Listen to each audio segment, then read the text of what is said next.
Olá, sejam bem-vindos a mais um programa Educar para Empreender.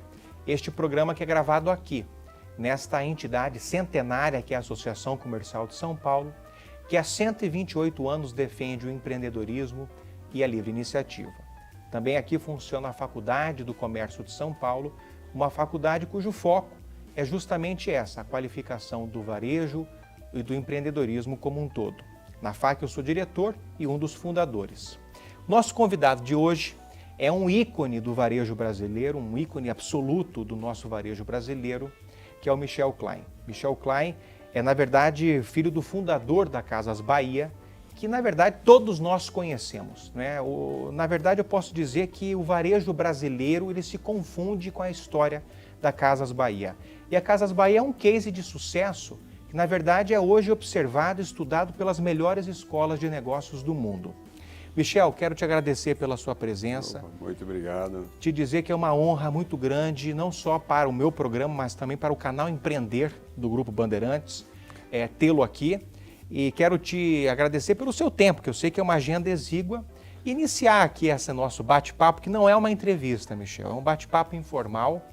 Já posso dizer que você é meu amigo, pela admiração que eu tenho por você, obrigado. Que é muito grande. E a recíproca é verdadeira, porque nós também, além de contribuir bastante com a Faculdade de Economia e de Comércio aqui, da Associação Comercial, que é o prédio onde nós estamos, é muito importante o trabalho que a Associação Comercial faz também para o comércio. Perfeito. Eu concordo. Na verdade, é importante dizer, Michel, que muitas iniciativas que beneficiaram o ambiente de negócios do Brasil surgiram aqui dentro.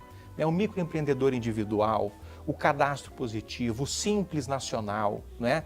Há muitas campanhas de olho no imposto, o impostômetro, foram iniciativas que surgiram, de fato, como o senhor disse há pouco, nesta entidade. Bom, a sua carreira, Michel Klein, iniciou em 1969 na Casas Bahia, que, como eu disse, foi fundada pelo seu pai. Na sua visão, Michel, por que a Casas Bahia, que todos nós conhecemos, por que a Casas Bahia se tornou esse case desse sucesso tremendo que se tornou? O que acontece é o seguinte, o meu pai realmente fundou a Casas Bahia inicialmente em 1952, quando nós chegamos no Brasil. Tá. E depois de 5 anos mascateando, ele conseguiu recursos e comprou a primeira loja, que já foi colocado o nome de Casas Bahia. Perfeito. O que acontece é o seguinte, o sucesso foi em virtude de não ter, na época, empresas que financiavam o que hoje é o pessoal chamado de microcrédito. Isso. Então, nós dávamos crédito para todas as pessoas que eram simplesmente trabalhadoras. Não importava de onde vinham, se vinham da Bahia, do Sul, era empregado, mostrou a carteira profissional, estava trabalhando e recebia crédito. Então, esse foi o parâmetro de simplesmente fazer. Além disso, um diferencial que nós tínhamos na Casa Bahia, que era o seguinte, vamos falar o seguinte, quando foi para a zona do interior, outras capitais ou outras cidades do interior, a gente sabe que naquela época existia muito emprego informal. E como se identificava se a pessoa era um bom trabalhador ou não? O nosso funcionário, colaborador, o que ele fazia? Ele era obrigado, deixa eu me apresentar, eu sou João, sou Pedro, tá, o seu nome, tá? Ele cumprimentava com a mão. Por que isso? Porque a hora que ele cumprimentava com a mão, ele já sabia se ele tinha calo na mão de ser um bom trabalhador rural ou não. Então, na realidade, isso já não precisava nem mais carteira profissional. Já bastava saber que ele era um trabalhador rural ou trabalhava, vamos dizer, de avulso em alguma obra, como pedreiro, alguma coisa, e já sabia que ele era um bom trabalhador. Interessante. Nós estávamos conversando há pouco, Michel, sobre essa questão do crédito, né? Porque eu sei que, na verdade, isso foi um fator para o desenvolvimento do seu varejo, né? No Brasil sempre existiu o cadastro das pessoas que eram más pagadoras, certo? A Casas Bahia, historicamente, ela sempre foi muito identificada com essas classes mais populares, não é? Em um Brasil em que, de fato, a renda ela é uma renda pequena, né? Vocês encontraram uma maneira muito inteligente de vender a crédito, né? Como é que foi isso, Michel? Como é que vocês criaram esse modelo? O que acontece é o seguinte, nós, mesmo respeitando, vamos dizer que os bancos tinham tipo uma maneira de colocar, vamos dizer, não precisa para dar crédito, precisa ter vários pontos, precisa ter alguma coisa positiva. O que nós fazíamos, a gente dava o crédito independente se a pessoa, exatamente naquela época, não tinha tanta bancarização. As pessoas não tinham conta bancária e a gente percebia que muitas vezes o pessoal recebia um cheque da própria fonte pagadora e ele ia com o cheque na Casas Bahia, porque ele não tinha nem roupa para ir no banco trocar, então ele ia na Casas Bahia, pagava a prestação e recebia o troco em efetivo. Então isso daí foi fidelizando cada vez mais. Quem trabalhava, ele, não tem conta bancária, não tem a diversificação, tem vários bancos para poder. Não, você não tem nem roupa para ir no banco. Então ele ia na Casa Bahia e aproveitava, já tinha o vendedor e procurava fazer uma nova venda para ele. Interessante, vocês promoveram um atendimento muito humanizado, né? Inclusive o Michel Klein me disse há pouco, achei isso fantástico. E todo esse histórico da Casas Bahia, que é uma empresa varejista gigantesca, e eles lidando sempre com essas classes populares, tá certo? Que não tinham acesso ao crédito, mas lá na Casas Bahia eles conseguiam comprar. Eles nunca encaminharam nenhum cliente para o cartório. Exatamente. Isso é um dado fantástico.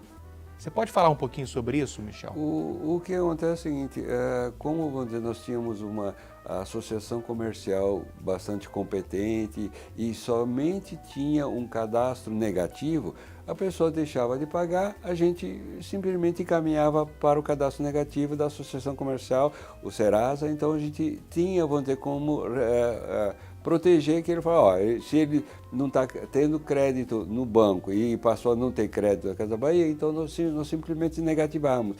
Não tínhamos a necessidade de gerar uma despesa maior de encaminhar para o cartório, porque se ele já estava negativo, que não conseguia pagar para a gente, não é no cartório que ele ia conseguir pagar. Claro. Tá? Então, o que acontece, nós passávamos simplesmente a chamar ele para a equipe de cobrança, muitas vezes própria, muitas vezes terceirizadas. Mandava um cobrador e falava, você vem lá, você faz um novo acordo, você não está podendo pagar, vamos dizer, R$50 por mês, diz aí, vai lá que eles vão conseguir fazer um novo plano, a gente chama de replanificação, de uma prestação que passa a caber no seu bolso. Então, com isso, ele comprava muitas vezes, em 3, 4 vezes, não quero pagar muito juro, quero só em curto prazo, tudo direitinho. Depois, por algum motivo, perdeu o emprego, ou não tinha mais condição, ou o valor que tinha recebido fundo garantia ia dar para pouco tempo, então ele fala, então eu deixo fazer o seguinte, eu vou replanificar, reduzir o valor da minha prestação e com isso alongava a dívida. E quanto mais ele alongava, mais tempo ele ficava na Casas Bahia. Perfeito. Bom, uma estratégia incrível, né? E muito humana. Isso que é uma coisa interessante, né? Na verdade, evidentemente, o que se objetivava com isso são os negócios, são os lucros, mas é um atendimento muito humanizado. E no Brasil isso, evidentemente, que se fazia muito necessário quando a gente considera que a Casas Bahia tinha, como eu disse, tem ainda uma identificação muito grande com as classes populares e a renda no Brasil ainda é muito apertada. Então, essa máxima de que o brasileiro considera aquilo que cabe no bolso, a parcela que cabe no bolso, isso na verdade foi impulsionado pelo sucesso da Casas Bahia. Michel, mais recentemente, em 2010, houve uma fusão enorme no varejo brasileiro, muito importante, fusão da Casas Bahia com o Ponto Frio e deu origem à Via Varejo. O que é a Via Varejo? Qual é o tamanho dela hoje em dia? A Via Varejo hoje, estamos falando aqui em 2023, ela já está com 1.200 lojas. Em 2010, quando nós fizemos a associação com o grupo Ponto Frio, que os donos eram um grupo do Pão de Açúcar. Nós estávamos com 550 lojas e somente é uma empresa fechada, familiar, limitada da família Klein. E passamos, nesses 13 anos pós-fusão, dobramos de tamanho de lojas. Então, mais que dobraram, na verdade, né? 1.200 lojas. 1.200 lojas. É muita coisa. Então, a gente achou que essa fusão foi muito benéfica e passou a criar um nome, como tinha o nome Ponto Frio, muito forte, especialmente no Rio de Janeiro, e o nome Casas Bahia, muito forte em São Paulo e mais alguns outros estados. Com a junção dos dois, pudemos ir para muitos outros estados que normalmente não teria condição se não tivéssemos feito essa associação, essa fusão com o Grupo Pão de Açúcar, né, através da bandeira Ponto Frio que eles tinham. Perfeito. E Michel Klein, você já adiantou um assunto importantíssimo, que é a questão do comércio eletrônico, certo? A gente sabe que hoje o que impera aí no varejo são os marketplaces, né? Como é que a Casas Bahia se inseriu nesse contexto? A Casa Bahia foi não foi uma das primeiras a entrar no marketplace, porque nós tínhamos a nossa gama de produtos para vender. O que a gente percebeu que muita gente entrava no site e depois, não, eu tenho mais outro produto que não é vendido na Casa Bahia. Então nós passamos a receber outras empresas, sabendo que nós temos uma área de logística muito boa, uma área de armazenagem muito grande, para que a gente possa guardar os produtos, tanto os nossos quanto de terceiros, do marketplace. Então, precisa fazer a entrega, vamos fazer a entrega do produto de terceiros. Então, nós entramos um pouco mais tarde, mas de qualquer maneira, hoje a pessoa vou dar um exemplo. Eu quero comprar pneu. Tá bom, mas eu tenho crédito na Casa Bahia, então eu vou no marketplace da Casa Bahia. Claro, nós temos a plataforma e tem um lojista que colocou os produtos dele na nossa plataforma para que nós pudéssemos vender. Então, nós estamos atendendo também esse público. Ou outras coisas que também, vamos dizer, que é mais específico, vamos dizer, vou até dizer, fraldas para crianças, para bebês. Não, nós temos no marketplace, também podemos atender também. Perfeito. Então, com isso, aumentou mais a gama de pessoas que acessam o site da Casas Bahia, justamente para poder fazer, além das suas compras habituais de eletroeletrônico, móveis, alguma coisa, outros produtos de higiene pessoal ou de necessidade para dentro de casa. Perfeito. Michel, a gente vai fazer um pequeníssimo intervalo e a gente retorna para continuarmos falando sobre essa experiência do varejo e depois, mais adiante, falaremos sobre a questão da importância da qualificação.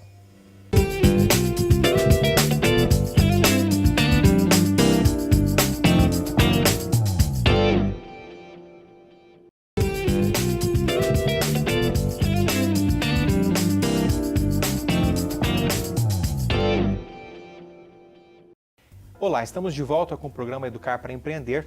Hoje entrevistando este ícone do comércio brasileiro, do varejo brasileiro, que é Michel Klein, que é da família fundadora da Casas Bahia e hoje o maior acionista individual da Via Varejo, que foi essa junção, esta fusão da Casas Bahia com o Ponto Frio. Michel, nós estávamos falando no outro bloco sobre essa questão do marketplace, do e-commerce, né? Eu achei muito interessante que você citou que a Casas Bahia também passou a se dedicar a algo inusitado, que é servir de armazém para vendedores, quer dizer, para lojistas que estavam no comércio eletrônico. Então, de certo modo, foi uma nova visão que vocês empregaram do ponto de vista logístico, porque isso não deixa de ser logística, certo? Mas, na sua visão, Michel Klein, como é que você imagina o crescimento das vendas online no mundo de hoje? Você acha que é uma tendência ou o consumidor ainda está apegado à loja física?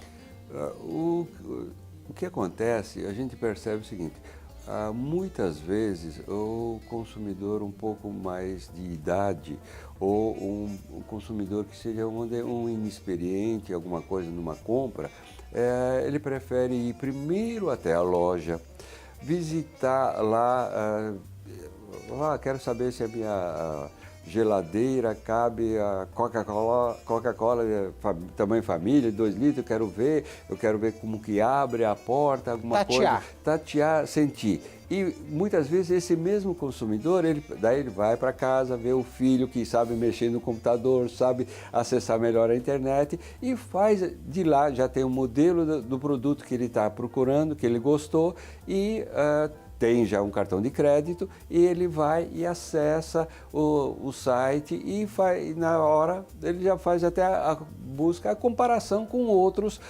sites de outros fornecedores, outros sites de plataforma, para poder fazer aonde vai ter a melhor condição de preço. Então, é importante a pessoa ter ainda o número físico de lojas, conforme falei no bloco anterior. 1.200 lojas, tem uma gama muito grande, nós estamos em quase todos os estados brasileiros e chegamos ano passado, em 2022, até já no norte do país, na região do Pará e na região do Amazonas. Perfeito. Então já temos loja também a uma distância maior. Com isso, para atender cada vez mais a população brasileira. Maravilha. Bom, então eu entendo, Michel, que a sua visão, na verdade, é o seguinte: uma trajetória de sucesso para o varejista hoje é encontrar esse caminho do meio. Ele tem de ter a presença física porque o consumidor ainda está atrelado a essa experiência de tatear o produto, de sentir o produto, de entender o produto às mãos e depois, eventualmente, ele pode consumir digitalmente, mas depois de ter essa experiência do físico, certo? Exatamente. E a gente percebe que muitas vezes, até para clarear, e não só, vamos dizer, estamos falando aqui de Casas Bahia, o Ponto Frio, mas até o seguinte, vamos dizer, muitas vezes a gente percebe que até, vamos dizer, carro, eles já estão começando a comprar pela internet, já estão sendo anunciados alguma coisa. Então a pessoa, muitas vezes, ele vai até uma revenda, independente da marca, ele vai lá numa revenda, olha o carro, tudo direitinho, depois ele vai nos sites que tem para pesquisar onde vai conseguir, já sabe o modelo que ele quer, já sabe o que ele está procurando e daí vai na internet e busca saber onde vai ter o melhor preço ou comparação de um modelo para outro, mas muitas vezes ele vai primeiro lá na revenda autorizada para sentir, vamos dizer, não é esse carro, quero sentar no banco de trás, se vai caber um adulto, se vai caber só criança, alguma coisa. Então, ele tem primeiro essa sensibilidade Sim. de ir primeiro no local. Depois ele vai pela internet e ele vai fazer a compra também. Perfeito. Tá? Mas, bom, o senhor mencionou há pouco a questão dos automóveis, né? E eu sei que mais recentemente foi montado o Grupo CB, que envolve também revendas de veículos. Bom, o que é o Grupo CB? O Grupo CB, vamos dizer, nós temos, vamos dizer, duas divisões nesse Grupo CB. Um é, conforme você já antecipou, é o Grupo Automotivo, que nós estamos com 11 revendas já no país de marcas boas, marcas premium e marcas mais populares também, de classe média, tudo direitinho, temos bastante marcas também.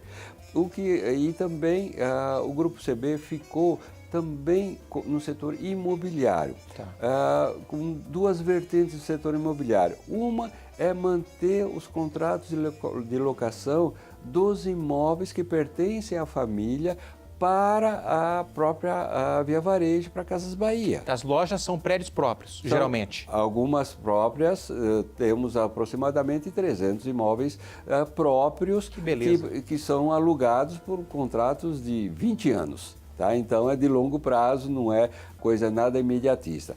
E paralelamente, isso é o setor de locação e para isso nós sentimos que para o mercado tanto virtual de internet e dos marketplaces, nós passamos a construir novos centros de distribuição. Já terminamos há pouco tempo, em 2021, no final, no início da pandemia, um em Itapevi, terminamos outro agora em Cajamar e estamos terminando um outro agora em São Paulo, dentro da capital, que é da seguinte maneira: existe nos Estados Unidos um termo chamado last mile. Quer dizer, o pessoal está querendo um galpão, um armazém, um centro de distribuição mais próximo do centro de distribuição de consumo.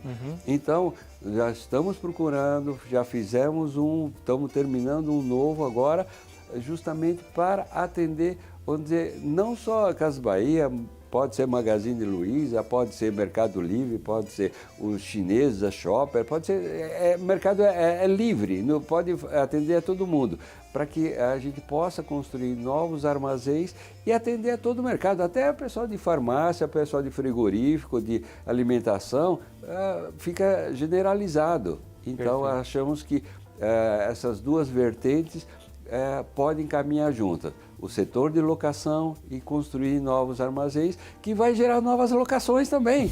Então, isso daí é uma bola de neve que só tende a crescer. Muito bem. Bom, vocês estão verificando que ele só pensa em empreendedorismo o tempo todo. É, de fato, um homem de negócios e que produziu negócios muito importantes para a nossa economia brasileira ao longo dessas décadas todas.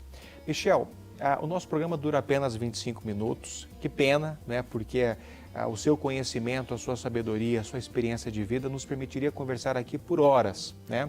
Eu vou deixar, desculpa interromper, mas vou deixar você aberto para se no futuro, passado mais algum tempo, precisar voltar até a final do ano ou mais alguma vez, estou me pondo à disposição para ajudar esses jovens empreendedores que querem escutar alguma notícia, alguma coisa que está surgindo no mercado, alguma coisa nesse sentido, eu estarei à disposição para uma nova entrevista, fica já como aceito já. Não fui nem convidado, mas já aceitei. Olha, bom, você já abreviou muita coisa, porque eu certamente vou te convidar muito ainda. Não vai ser mais uma vez, não, serão várias vezes.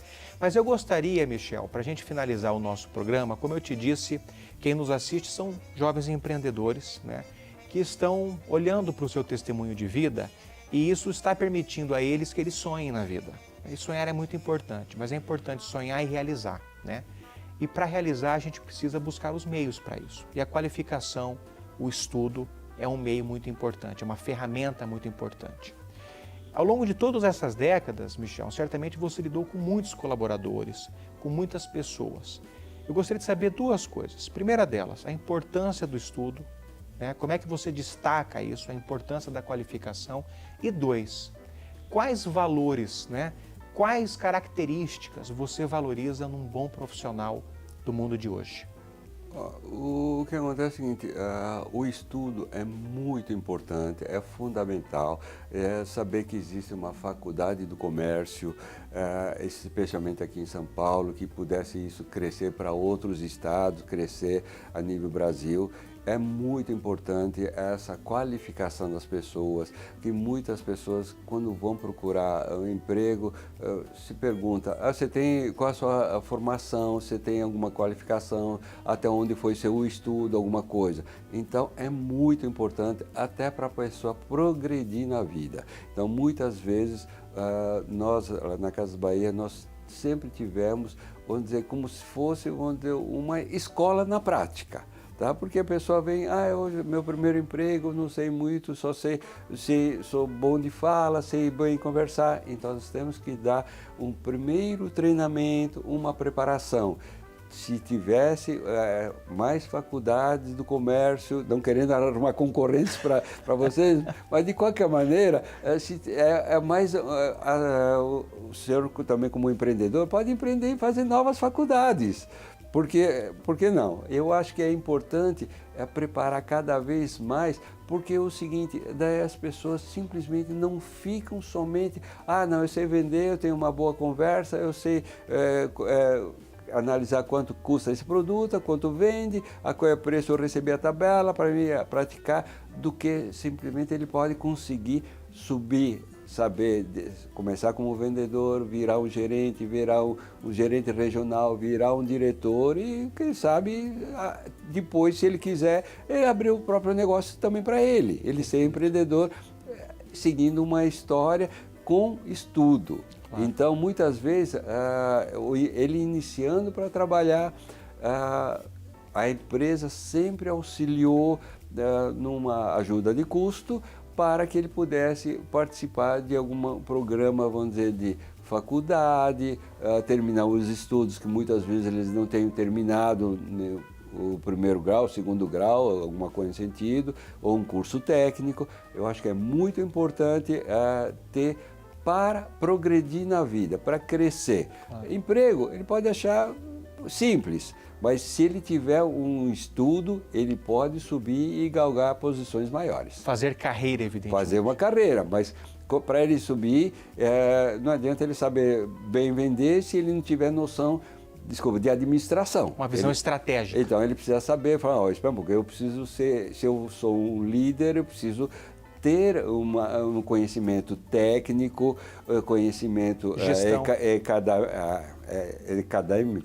acadêmico, para que ele possa, vamos dizer, seguir e galgar posições maiores. Perfeito. Então eu acho que é muito importante a escola e para que ele possa, vamos dizer, crescer dentro da empresa e depois partir para voo solo, no caso, claro. Né? Eu queria fazer, eu quero ser empreendedor, aprendi muita coisa, agora quero seguir carreira sozinho, quero eu montar o meu próprio negócio. Então, eu acho que é muito importante ter a escola e ter o trabalho, que com o trabalho ele consegue sustentar a escola e progredir na vida. Perfeito. Bom, fica essa grande lição para todos que nos assistem, né?